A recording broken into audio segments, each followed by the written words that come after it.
प्रमुख 3 कम्युनिस्ट पार्टीहरू होमिए निर्वाचनमा के हुँदैछ त सत्तारूढ दल गठबन्धनको चलखेल यसबारे सम्पूर्ण जानकारी। वाम गठबन्धनको विकल्पमा पूर्व प्रधानमन्त्री केपी शर्मा ओली नरम। 5 दलले गठबन्धनका नाममा आतंक मच्चाएको नेकपा एमालेका उपमहासचिव विष्णु रिमालको आरोप। वर्षमान पुन अनन्तको प्रश्न। माओवादी केन्द्रलाई काङ्ग्रेसको पुच्छर भन्ने हो भने काङ्ग्रेसलाई माओवादीको पुच्छर किन नभन्ने।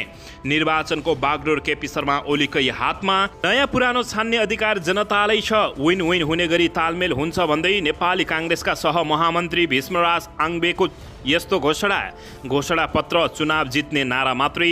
नेपाली दल र नेताहरूले नेपाली जनतालाई उल्लु बनाउँदै। गठबन्धनमा अटाउन डाक्टर बाबुराम भट्टराईको निकै ठुलो दौडधोप। काङ्ग्रेसको क्षेत्रीय प्रतिनिधिमै हारेका राजवंशीलाई नेकपा एमालेका अध्यक्ष तथा एमाले बनायो केन्द्रीय सदस्य। गुणस्तरीय शिक्षाका माध्यमबाट नै नेपालको समृद्ध सम्भव भएको प्रधानमन्त्री शेरबहादुर देउवाको भनाई। चीन भ्रमण निकै फलदायी भएको परराष्ट्र मन्त्री नेता नारायण खड्काको भनाई। पूर्व प्रधानमन्त्री माधव कुमार नेपाललाई कोरोना भाइरस सङ्क्रमण पुष्टि भएपछि सास फेर्न गाह्रो। गुणस्तरीय शिक्षाको माध्यमबाट नै नेपालको समृद्धि सम्भव भएको प्रधानमन्त्री शेरबहादुर देउवाको ठोकुवा। सत्तारूढ दल गठबन्धन बीच सिट बाँडफाँडमा रस्साकसी। काङ्ग्रेस र माओवादी भए हावी। नेकपा यसका माधव कुमार नेपाल लगायतका अरू दलले गरे मुटु फुट्ने घोषणा। गठबन्धनले युवाहरूलाई उम्मेद्वार नबनाई हामी सङ्घर्ष गर्ने यी नेताको चेतावनी। सिट बाँडफाँडबारे सत्तारूढ दल गठबन्धनभित्र नीतिगत समझदारी भएको भनाई। र वाम गठबन्धनको विकल्पमा पूर्व प्रधानमन्त्री केपी शर्मा ओली नरम। 5 दलले गठबन्धनका नाममा आतंक मच्चाएको भन्दै यी नेताको घोषणा। वाम गठबन्धनको विकल्पमा केपी शर्मा ओली नरम भएपछि माओवादी केन्द्रले पनि चाल्यो यति निकै ठुलो चाल। अब हेर्नुहोस् पुरा समाचार।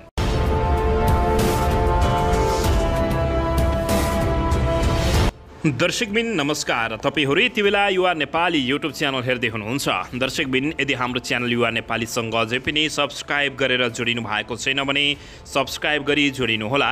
साथै सँगै रहेको बेल आइकनलाई दबाउन पनि नभुल्नुहोला। दर्शकबिन तपाईँहरूले हामीलाई कहाँदेखि हेर्दै हुनुहुन्छ, कस्तो अवस्थामा हेर्दै हुनुहुन्छ, देशदेखि हेर्दै हुनुहुन्छ या विदेशदेखि हेर्दै हुनुहुन्छ। यदि तपाईँहरूले हामीलाई रेगुलर हेर्नुहुन्छ भने रेगुलर र पहिलोपटक हेर्दै हुनुहुन्छ भने पहिलोपटक भने कमेन्ट बक्समा गई कमेन्ट गरी हाम्रो मेहनतको लागि एउटा सानो लाइक गर्न पनि नभुल्नुहोला। दर्शकबिन अन्ततः नेकपा एमालेका अध्यक्ष एवं पूर्व प्रधानमन्त्री केपी शर्मा ओलीले पार्टीले वाम गठबन्धनका लागि ढोका खुल्ला राखेर अगाडि बढ्ने सङ्केत गरेका छन्। 4 मङ्सिरको आम निर्वाचनको तयारीसँगै प्रारम्भिक रणनीति तय गर्न बिहिबार बसेको केन्द्रीय सचिवालय बैठकमा केपी शर्मा ओलीले अहिलेको गठबन्धन भत्किन सक्ने सम्भावनालाई कायम राख्दै वाम गठबन्धनको ढोका भने खुल्लै राखेर अगाडि बढ्ने चुनावी रणनीतिको सङ्केत गरेका हुन्। केपी शर्मा ओली 5 दलीय सत्तारूढ दल गठबन्धनप्रति आक्रामक रहेका छन्। अहिले एमालेको नेतृत्वमा अर्को गठबन्धन बनाउने निर्णय नगर्ने तर सम्भावित विकल्पलाई खुल्ला राख्ने ओलीको भनाइरहेको छ। सत्तारूढ दल गठबन्धन तोड्नुपर्छ, अर्को दल गठबन्धन गर्नुपर्छ भनेर गीत गाउने विषय होइन, झ्याली पिट्ने विषय पनि होइन। ओलीले बैठकमा राखेको भनाइ उद्धृत गर्दै एक सचिवालय सदस्यले भनेका छन्। गठबन्धन सिद्धान्तनिष्ठ र उद्देश्यमूलक हुनुपर्छ।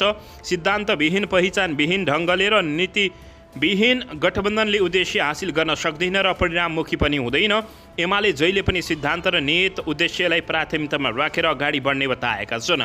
उनको पछिल्लो अभिव्यक्तिलाई सचिवालयका अधिकांश नेताले एमालेको नेतृत्वमा बन्न सक्ने वाम गठबन्धनप्रति ओली बिस्तारै नरम बन्दै गएको आश्रय दिएका छन्। तर ओलीले वाम पार्टी मध्ये कुन दलसँग वा मधेस आधारित मध्ये कुन दलसँग गठबन्धन गर्न हुन सक्छ भनेर प्रश्न बैठकमा राखेनन् भने बैठकमा केपी शर्मा ओलीले एमालेको नेतृत्वमा अर्को गठबन्धन बन्न पनि सक्छ, एक्लै लड्नुपर्ने पनि हुन सक्ने जिकिर गरेका छन्। सिट बाँडफाँडसँगै प्रधानमन्त्री, राष्ट्रपति, सभामुख, उपराष्ट्रपति, उपसभामुख सहितको राजकीय शक्ति बाँडफाँड अभिन्न रूपले जोडिएकाले अहिलेको सत्तारूढ दल गठबन्धन कुनै पनि बेला भत्किन वा जोडिन सक्ने एमालेको आकलन रहेको छ। दर्शकबिन यसैबीच यता नेकपा एमालेका उपमहासचिव विष्णु रिमालले 2074 सालमा गरेको गठबन्धन असफल भएकोले आफ्नो पार्टी एक्लै जान लागेको बताएका छन्। उनले एक कार्यक्रममा कुराकानी गर्दै पत्रकारहरूसँग कुराकानी गर्दै भने हामी 2074 सालको परियोजना असफल भयो निष्कर्षमा पुगेको छौँ। त्यसैले हामी केन्द्रीय स्तरमा गठबन्धनको नाममा खिचडी बनाएर जाँदैनौँ। कुनै ठाउँमा कुनै दलसँग तालमेल भन्ने अर्को कुरा हो। अहिले हामी आफ्नो चुनाव आफै लड्ने भनेका छौँ। एक्लै बहुमत पुगेन भने मात्र सोच्ने कुरा आउँछ। एमाले उपमहासचिव रिमालले मुलुकमा अहिले गठबन्धनका नाममा आतंक मचाउने काम भइरहेको आरोप समेत लगाएका छन्। उनले भने अहिले एमाले एक्लै चुनाव लड्न सक्ने दल एउटा पनि नभएको बताएका छन्।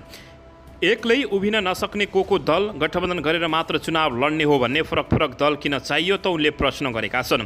काङ्ग्रेस माओवादी जसपा यस किन भनेको स्थानीय तहमा एमालेलाई नै जिरो नै बनाइदिने भनेका थिए। जनता एजेन्डाको पक्षमा आउँछन्। एमाले चुनाव जित्छ।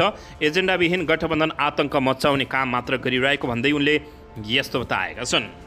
दर्शकबिन यसैबीच यता नेकपा माओवादी केन्द्रका प्रभावशाली नेता वर्षमान पुन अनन्तले गठबन्धनलाई आगामी 5 वर्षसम्म लैजाने हिसाबले काम भइरहेको बताए तापनि वर्षमान पुन अनन्तले प्रश्न गर्दै माओवादी केन्द्रलाई काङ्ग्रेसको पुच्छर भन्ने हो भने काङ्ग्रेसलाई माओवादीको केन्द्रको पुच्छर किन नभन्ने भन्दै उनले प्रश्न गरेका छन्।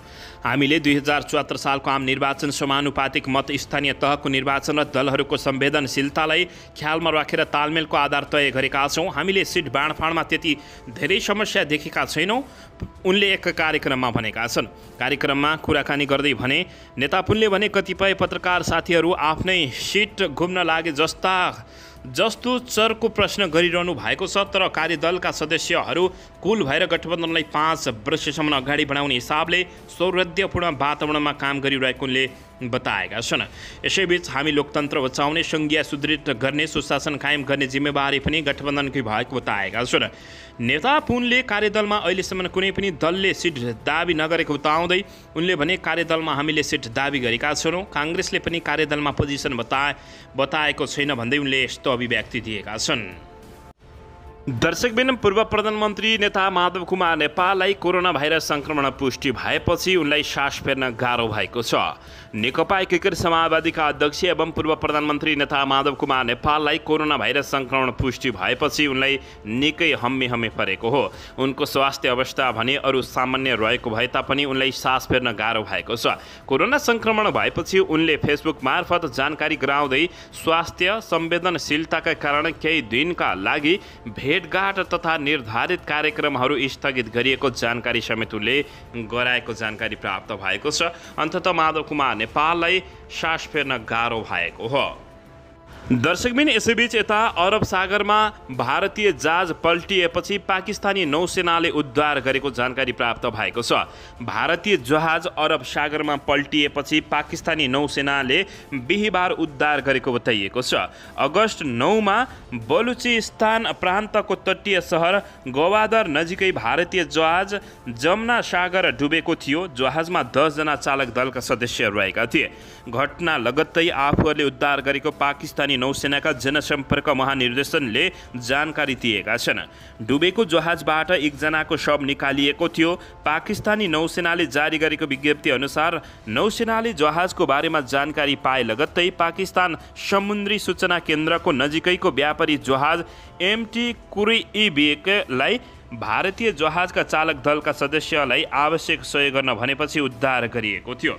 यसैबीच व्यापारिक जहाजले चालक दलका 9 सदस्यलाई उद्धार गरेको विज्ञप्तिमा जनाएको छ भने पाकिस्तानी नौसेना जहाजसँगै 2वटा हेलिकप्टर सहितको उद्धार टोलीले बेपत्ता भएका चालक दलका अर्का 1 सदस्यको शव फेला पारेको जियो न्युजले जानकारी दिएको छ। पाकिस्तानले क्षेत्रीय जल क्षेत्र 12 समुद्री मिसाइल छ भने 2015मा यसको समुद्री क्षेत्र बढेर 29,000 वर्ग किलोमिटर रहेको जानकारी प्राप्त भएको छ। दर्शकबिन यसैबीच यता जनता समाजवादी पार्टीबाट अलग्गिएर नेपाल समाजवादी पार्टी गठन गरेका डाक्टर बाबुराम भट्टराई सत्तारूढ दल गठबन्धनमा आफ्नो भूमिकाको खोजीमा लागेका छन्। नयाँ पार्टी गठन गरेसँगै उनले सिट बाँडफाँडमा सम्मानजनक स्थान पाउन दौडधुपमा लागेका हुन्। प्रधानमन्त्री शेरबहादुर देउवालाई भेटेर आफ्नो पार्टीलाई पनि गठबन्धनमा समावेश गरेर अगाडि बढ्न आग्रह गरेका डाक्टर बाबुराम भट्टराईले बिहिबार माओवादी केन्द्रका अध्यक्ष पुष्पकमल दाहाल प्रचण्डसँग चुनावी योजनाको विषयमा भेटघाट गरेका हुन्। ललितपुरको हात्तीवनमा भएको भेटमा उनले माओवादी केन्द्रका अध्यक्ष पुष्पकमल दाहाल प्रचण्ड र नेता नारायण काजी श्रेष्ठसँग सत्तारूढ दल गठबन्धनमा आफ्नो पनि पार्टीलाई समावेश गराउन भूमिका खेल्न आग्रह गरेको जानकारी प्राप्त भएको छ। भेटको क्रममा प्रचण्डले भट्टराईलाई पुनः पार्टीमा फर्किन आग्रह गरेको, तर उनले पार्टीमा फर्किने अवस्था नरहेको गठबन्धनमा समावेश हुन चाहेको जवाब दिएको जानकारी प्राप्त भएको छ। गठबन्धनमा अटाउन डाक्टर बाबुराम भट्टराईले आफ्नो दौडधोपलाई तीव्रता पारेका छन्। दर्शकबिन यसैबीच यता परराष्ट्र मन्त्री नारायण खड्काले चीन भ्रमण निकै फलदायी भएको बताएका छन्। 3 दिने चीन भ्रमण पूरा गरी बिहीबार फर्किने क्रममा त्रिभुवन अन्तर्राष्ट्रिय विमानस्थलमा सञ्चारकर्मीहरूसँग कुराकानी गर्दै परराष्ट्र मन्त्री नारायण खड्काले भ्रमणले दुई देशबीचको सम्बन्ध सुदृढ बनाउन महत्त्वपूर्ण भूमिका खेलेको बताएका छन्।